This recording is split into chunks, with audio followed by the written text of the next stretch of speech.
السلام علیکم ورحمۃ اللہ وبرکاتہ۔ میری عزیز بہنوں، آج میں جس ٹاپک پہ بات کرنے لگی ہوں وہ بہت سینسٹیو ایشو ہے، جس کو ہم صلہ رحمی کہتے ہیں یا رشتے کو جوڑنے کو کہتے ہیں۔ رشتے جوڑیے، اللہ تعالیٰ کا حکم ہے۔ تو ہم دیکھتے ہیں کہ قرآن پاک میں اس کے بارے میں کیا حکم ہے، کیونکہ یہ ایک ایسی چیز ہے اگر ہم صلہ رحمی نہیں کریں گے تو جنت میں جانے سے روک دیے جائیں گے۔ اگرچہ ہم جتنے بھی عبادت گزار ہوں، جتنے بھی ہم نیک عمل کرتے ہوں، اگر ہم نے صلہ رحمی نہ کی تو ہمارے اعمال جو ہے نا وہ معلق رہیں گے اس وقت تک جب تک کہ ہم حقوق العباد ادا نہیں کر لیں گے، اور یہی ہمارے لیے بہت ضروری ہے۔ اب دیکھتے یہ ہیں کہ ہمیں اللہ کا کیا حکم ہے قرآن پاک میں اس کے لیے، اور پھر حدیث مبارکہ میں اس سے ہمیں کیا رہنمائی ملتی ہے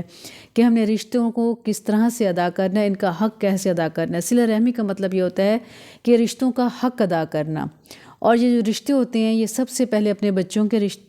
سے جو ہمارا تعلق ہے وہ، اور اس کے بعد بہن بھائیوں کے ساتھ ہمارا تعلق کیسا ہے، اور اس کے بعد پھر والدین ہمارے اپنے جو والدین ہیں ان سے تعلق، اپنے بچوں سے تعلق، اپنے بہن بھائیوں سے تعلق، اور تمام یعنی کزنز جو ہو جاتے ہیں، خالہ زاد، ماموں زاد، پھوپھی زاد، جو بہنیں ہیں، بھائی ہیں، ان سب سے ہمارا تعلق کیسا ہونا چاہیے۔ پھر دوستوں کے ساتھ ہمارا تعلق کیسا ہونا چاہیے، پھر رشتہ داروں کے ساتھ، ہمساؤں کے ساتھ، ایون جانوروں کے ساتھ بھی ہمارا کیا تعلق ہونا چاہیے۔ ان تمام حقوق کی جو ادائیگی ہوتی ہے وہ صلہ رحمی کہلاتی ہے، اور صلہ رحمی کا اللہ تعالیٰ نے بہت زیادہ حکم دیا ہے، کیونکہ اگر ہم صلہ رحمی کریں گے تو جنت کے حقدار بن سکتے ہیں۔ اگر ہم بہت عبادت کرتے ہیں لیکن صلہ رحمی نہیں کرتے تو جنت میں ہم نہیں جا سکتے۔ یہ بہت نازک، بہت سینسٹیو ایشو ہے جس پہ آج ہم بات کریں گے، اور مجھے امید ہے انشاءاللہ میرے ساتھ آپ کی بھی اصلاح ہوگی۔ اللہ تعالیٰ ہمیں صحیح معنوں میں پکا سچا مسلمان بنائے۔ تو اب ہم دیکھتے ہیں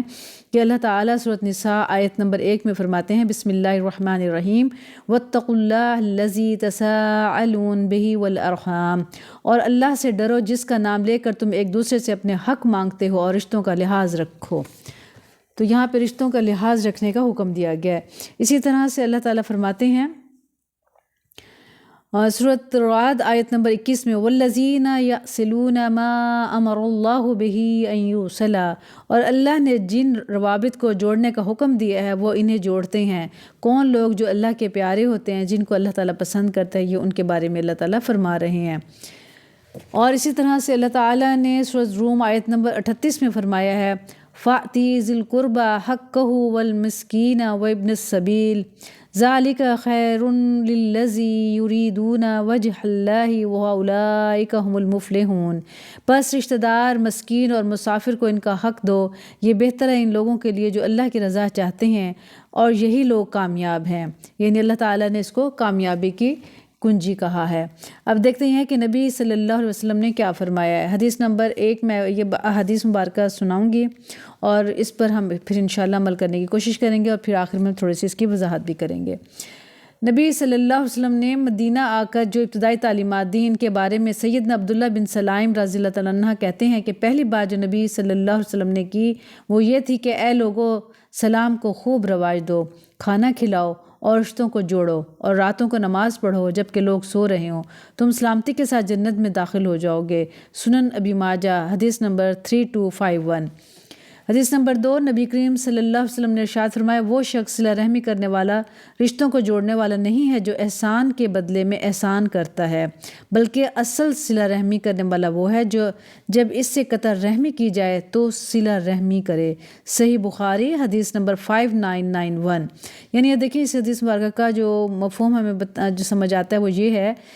کہ اللہ تعالیٰ کے نبی یہ فرماتے ہیں، رشتوں کو جوڑنے والا وہ نہیں ہے جو انہیں ہم کسی پہ احسان کریں پھر یہ امید رکھیں کہ وہ بھی ہم پہ احسان کرے۔ یعنی اگر ہم نے کسی کے ساتھ اچھائی کی ہے تو ہم یہ امید رکھیں کہ وہ بھی ہمارے ساتھ اچھائی کرے، تبھی ہم اس کے ساتھ اچھا سلوک کریں گے۔ تو آپ صلی اللہ علیہ وسلم نے اس چیز کو صلہ رحمی نہیں بتایا۔ نبی کریم صلی اللہ علیہ وسلم کا ارشاد ہے کہ اللہ تعالیٰ نے فرمایا ہے کہ میں ہی اللہ ہوں اور میں ہی رحمان ہوں، میں نے ہی رحم رشتے کو پیدا کیا ہے اور اس کا نام اپنے نام رحمان سے نکالا ہے۔ اب جو اسے جوڑے گا میں بھی اسے جوڑوں گا، اور جو اسے کاٹے گا میں بھی اسے کاٹ دوں گا۔ سنن ترمذی حدیث نمبر 1907، یعنی 1907 حدیث نمبر ہے۔ سیدنا ابو ہریرہ رضی اللہ تعالیٰ عنہ سے روایت ہے کہ ایک آدمی نے کہا، اے اللہ کے رسول صلی اللہ علیہ وسلم، میرے کچھ رشتہ دار ہیں میں ان سے صلہ رحمی کرتا ہوں اور وہ مجھ سے قطع تعلق کرتے ہیں، میں ان سے اچھا سلوک کرتا ہوں اور مجھ سے برا سلوک کرتے ہیں، میں ان سے تحمل اور بردباری سے پیش آتا ہوں، وہ میرے ساتھ نادانی سے پیش آتے ہیں۔ نبی کریم صلی اللہ علیہ وسلم نے ارشاد فرمایا، اگر تو ایسے ہی ہے جیسا کہ تو نے کہا ہے تو گویا ان کے منہ میں گرم راکھ ڈال رہا ہے، اور ان کے مقابلے میں تیرے ساتھ ہمیشہ اللہ کی طرف سے ایک مددگار رہے گا جب تک تیرا یہی رویہ رہے گا۔ صحیح مسلم حدیث نمبر 6525۔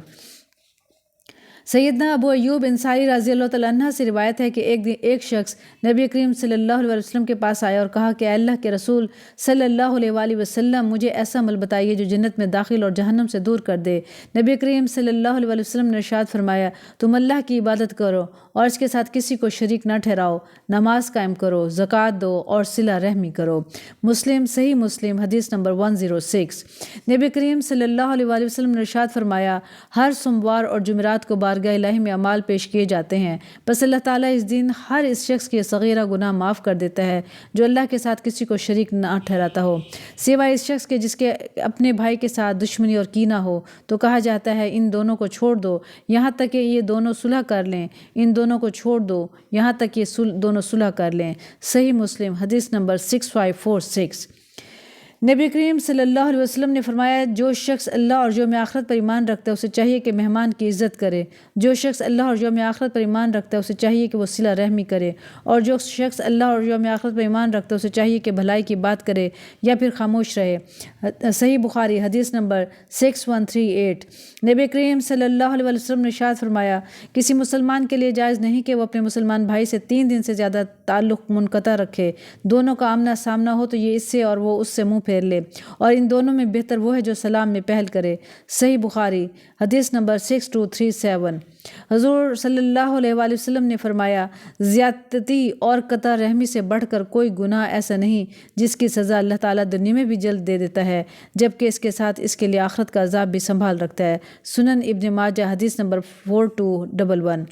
نبی کریم صلی اللہ علیہ وسلم نے ارشاد فرمایا، رشتہ قطع کرنے والا جنت میں نہ جائے گا۔ صحیح بخاری حدیث نمبر 5984۔ نبی کریم صلی اللہ علیہ وسلم نے فرمایا، جس شخص کو یہ بات پسند ہے کہ اس کی روزی میں فراغی اور اس کی عمر دراز کی جائے تو اسے چاہیے کہ صلہ رحمی کرے۔ صحیح بخاری حدیث نمبر 5985۔ اسی طرح سے نبی کریم صلی اللہ علیہ وسلم نے ارشاد فرمایا، مسکین کو صدقہ دینے سے صرف صدقے کا ثواب ملتا ہے اور رشتہ دار کو دینے سے دوہرا ثواب ملتا ہے، ایک صدقہ کا دوسرا رشتہ داری کے حقوق ادا کرنے کا۔ سنن نسائی حدیث نمبر 2582۔ سیدنا ابو خراش سلمہ رضی اللہ تعالیٰ عنہ سے روایت ہے کہ رسول اللہ صلی اللہ علیہ وسلم نے فرمایا، جو شخص اپنا مسلمان بھائی سے 1 سال تک تعلق منقطع رکھے گا تو اس کا یہ عمل اس کا خون بہانے کے برابر ہے۔ سنن ابی داؤد حدیث نمبر 4916۔ تو میری عزیز بہنوں، ہم نے یہ کچھ احادیث مبارکہ پڑھی ہیں اور قرآن پاک کی آیات پڑھی ہیں، تو اس میں ہمیں بتایا گیا ہے کہ ہم نے صلہ رحمی کرنی ہے اگر ہم اچھی اور بہترین دنیا اور آخرت چاہتے ہیں۔ تو صلہ رحمی دراصل کیا ہوتا ہے؟ آپس کے تعلقات، آپس کے معاملات ہوتے ہیں۔ اگر کوئی ہم سے بہن یا بھائی ناراض ہوتا ہے تو ہم یہ سوچتے ہیں کہ ہم نے اس سے بات نہیں کرنی، پہلے وہ ہم سے بات کرے، یا ہمارے اگر اس کی غلطی ہے تو اس کو بھی ایکسکیوز کرنا چاہیے، لیکن اگر اس کی غلطی ہے اور اس کے باوجود ہم جا کے اس سے سلام دعا کرتے ہیں، اس سے بات کرتے ہیں، سلام کرتے ہیں، پہل کرتے ہیں، تو اس میں اجر و ثواب ہمیں زیادہ مل جاتا ہے۔ تو ہمیں یہ کوشش کرنی چاہیے کہ ہم نے آپس کے تعلقات کو صحیح رکھنا ہے، درگزر سے کام لینا ہے، صبر سے کام لینا ہے اور برداشت کرتے رہنا ہے۔ دیکھیں، یہ بعض رشتے ناتے ایسے ہوتے ہیں، اگر ہم ان کو سائڈ پہ رکھ کے ہم صرف اللہ کی عبادت کرتے رہیں تو اللہ کو ہم ایسی عبادت کی ہماری ضرورت نہیں ہے۔ جیسے اگر کوئی مسلمان بہن بھائی، بعض کے معاشی حالات صحیح نہیں ہوتے، بعض کی صحت صحیح نہیں ہوتی، بعض کو کسی بھی طریقے سے ہماری ہیلپ کی ضرورت ہوتی ہے، تو ہمیں دیکھنا چاہیے کہ کس رشتے کو ہماری کہاں اور کس وقت کتنی ضرورت ہے۔ رشتوں میں سب سے پہلے اپنے بچوں کے حقوق و فرائض ہوتے ہیں، اور ہم سے اوپر ہمارے والدین کے، سب سے پہلے ہمارے والدین کے حقوق ہوتے ہیں، پھر بچوں کے، پھر بہن بھائیوں کے حقوق ہوتے ہیں، اور اس کے بعد بہن بھائیوں کے بچوں کے حقوق ہوتے ہیں، بھائیوں کے بچے، بہنوں کے بچے، پھر خالہ کے بچے، خالہ اور ماموں، پھر چچا اور پھوپھی، اور پھر ان کے بچے۔ اس کے بعد ہمارے یہ خاندان کا تعلق ہوتا ہے، اور اس کے بعد پھر دوست احباب، رشتہ دار، جاننے والے، ہمساؤں کے حقوق ہوتے ہیں، اور جاننے والوں کے حقوق ہوتے ہیں۔ تو اس دنیا میں آ جانے کے بعد ہم نے اس طرح سے زندگی نہیں گزارنی کہ بس اپنے بارے میں سوچیں اور اپنے ہی لیے اپنی زندگی کو ہم وقف کر دیں۔ تو اس کا کیا نقصان ہوگا سب سے زیادہ کہ ہم آخرت میں ان تمام نعمتوں سے محروم ہو جائیں گے جو اللہ تعالیٰ نے بنائی ہیں۔ تو میری عزیز بہنوں، ہمیں سب سے پہلے یہ دیکھنا ہے کہ ہم سے کوئی بہن بھائی ناراض تو نہیں ہے، تو ہم نے اس کو منانے کی کوشش کرنی ہے اور اس کے ساتھ صلہ رحمی کرنی ہے، اگرچہ وہ بد اخلاق ہے، اگرچہ وہ بدتمیز ہے، اگرچہ اس نے ہمارا مال دبایا، اگرچہ ہم سے اس نے ناانصافی کی ہے، لیکن ہم اللہ کی خاطر اس کے ساتھ جوڑیں گے تو اللہ تعالیٰ ہم سے جڑے گا۔ اللہ تعالیٰ فرماتے ہیں یہ آسان نہیں ہے کہ آپ کسی کے ساتھ اچھا سلوک کریں تو کوئی آپ کے ساتھ اچھا سلوک کرے۔ مقصد یہ ہے اگر کوئی ہم سے برا سلوک بھی کرتا ہے تو ہم نے اسے اچھا سلوک کرنا ہے، اس سے اچھا ویلکم کرنا ہے، اور جب کوئی مہمان آ جائے تو اس کی عزت کرنی ہے۔ اور اس کے علاوہ کھانے پہ کسی کو بہن بھائیوں کو بلا لینا چاہیے، دوست احباب رشتہ داروں کو بلا لینا چاہیے یا ان کی دعوت قبول کر لینی چاہیے۔ کوئی ہم سے ناراض ہے تو کوئی ایسا ایونٹ، ایسا موقع دیکھنا چاہیے کہ جہاں ہم ان کو منا سکتے ہیں، یعنی شادی بیاہ پہ، تو ان کو ہمیں منا لینا چاہیے۔ تو یہ نہیں دیکھنا چاہیے کہ وہ اگر ہمارے گھر نہیں آتا تو ہم اس کے گھر کیوں جائیں، ایسی بات نہیں ہے۔ اگر کوئی نہیں آتا، یہ اس کا عمل ہے، تو ہمیں خود اس کے گھر چلے جانا چاہیے ملنے کے لیے، تیمارداری کے لیے، حال احوال پوچھنے کے لیے۔ جب اللہ کی رضا اور خوشنودی کے لیے کسی سے ملیں گے تو اس کا اجر و ثواب بھی بہت زیادہ ہے۔ ہمیں تمام تعلقات، تمام رشتوں کو جوڑے رکھنا چاہیے صرف اللہ کی رضا اور خوشنودی کے لیے۔ جب ہم اللہ کی رضا اور خوشنودی کے لیے اللہ کے حکم کے مطابق ان رشتوں کو جوڑیں گے تو بہت زیادہ خیر و برکت آئے گی۔ دیکھیں ایک حدیث مبارکہ کا مفہوم ہے، جیسے ہمارے نبی صلی اللہ علیہ وسلم نے ارشاد فرمایا کہ جس شخص کو یہ پسند ہو کہ اس کی روزی فراغ ہو، اس کی عمر دراز ہو، تو اسے چاہیے کہ صلہ رحمی کرے۔ تو کس کو روزی زیادہ نہیں چاہیے، کس کو عمر دراز نہیں چاہیے؟ ہر انسان یہ چاہتا ہے کہ میرے رزق میں بھی برکت ہو اور عمر میں بھی برکت ہو، تو اس کے لیے صلہ رحمی کرنی چاہیے اور رشتوں کو جوڑنا چاہیے اور ایک دوسرے کے دکھ سکھ کو دیکھنا چاہیے۔ اللہ تعالیٰ نے کسی کو رزق کم دیا ہے، کسی کو زیادہ دیا ہے، کسی کو صحت زیادہ دی ہے، کسی کو صحت کم دی ہے، سب آزمائش اور امتحانات ہیں انسان کے لیے، ورنہ اللہ سب کو اگر ایکول دے دے تو اللہ کے لیے کوئی مسئلہ نہیں ہے۔ تو یہ جو روزی رزق میں، صحت میں،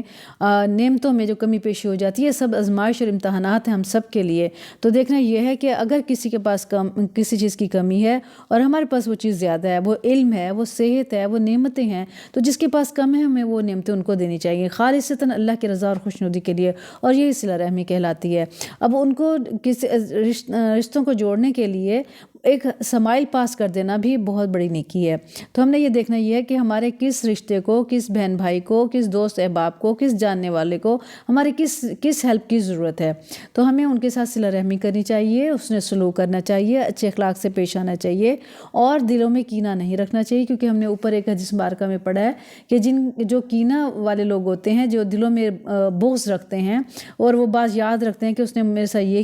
کیا، تو اللہ تعالیٰ وہاں پہ کیا فرماتے ہیں ایک حدیث مبارکہ میں، سوائے اس شخص کے جس کو اپنے بھائی کے ساتھ دشمنی اور کینہ ہو، کہا جاتا ہے ان دونوں کو چھوڑ دو یہاں تک کہ یہ دونوں صلح کر لیں۔ یعنی جب تک صلح نہیں ہو جاتی، جو وہ اعمال ہمارے جو پیر اور جمعرات کو اللہ کے حضور پیش ہوتے ہیں، تو وہاں وہ شخص معلق ہو جاتا ہے، روک دیا جاتا ہے، اس کے نام مال کو نہیں پیش کیا جاتا، صرف ناراضگی کے سبب اللہ تعالیٰ ناراض ہوتا ہے اور کہتے ہیں فرشتوں سے کہ ان کو معلق رکھو، ان کے سائڈ پہ رکھو ان کے اعمال، جب تک یہ آپس میں صلح نہیں کر لیتے۔ لہٰذا آج کل تو